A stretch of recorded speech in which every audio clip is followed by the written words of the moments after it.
¿cómo consideras que ha cambiado un poco la comunicación de cuando entraste a la comunicación actual? Sobre todo ahora es lo que son redes sociales y la importancia pues de los vídeos de WhatsApp, de TikTok y Instagram. Me hace especial ilusión porque es la primera vez que nos visita una persona que tiene su propio podcast.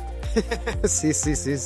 Les veo de Xàtiva. Les veo de Xàtiva. En términos generales a la gente le gusta, porque al final lo que estás haciendo es quitar un poco el foco de la discusión política. ¿Qué tal llevas a todos los haters, trolls y demás personajes siniestros? Sí, de hecho hay muchas veces que prefieres no entrar a ver los comentarios. Estamos como volviendo un poco más a la presencialidad en algunos casos. Pero el online punto de partida tiene que venir siempre de la presencialidad. Efectivamente. Tú eres una persona que se suele fijar en otros alcaldes, ya no solo alcaldes, políticos en general, políticas en general, de cara a, oye, pues mira, veo cómo esa persona hace ese tipo de vídeos que me gustan, sí, esa comunicación que me gusta, o sea, tienes ese tipo de referentes. La verdad es que la comunicación pública siempre me ha gustado desde hace mucho tiempo y es una de las cosas en las que me fijo. Forma parte de la comunicación institucional y también política tuya,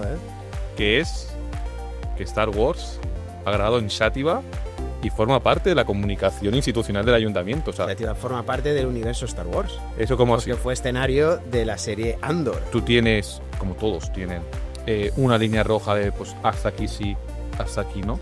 Yo en ese aspecto es verdad que soy muy pudoroso en lo que hago en mis redes. Es verdad que es la eterna discusión con mi equipo. Recuerdo una foto que hice un día de, pues no sé, creo que fue en la pandemia, efectivamente, sí fue en la pandemia, con la mascarilla, que estaba enfermo, con cara en casa yo solo, con cara de enfermo porque además tenía COVID y todo aquello, leyendo un libro y demás, y bueno, pues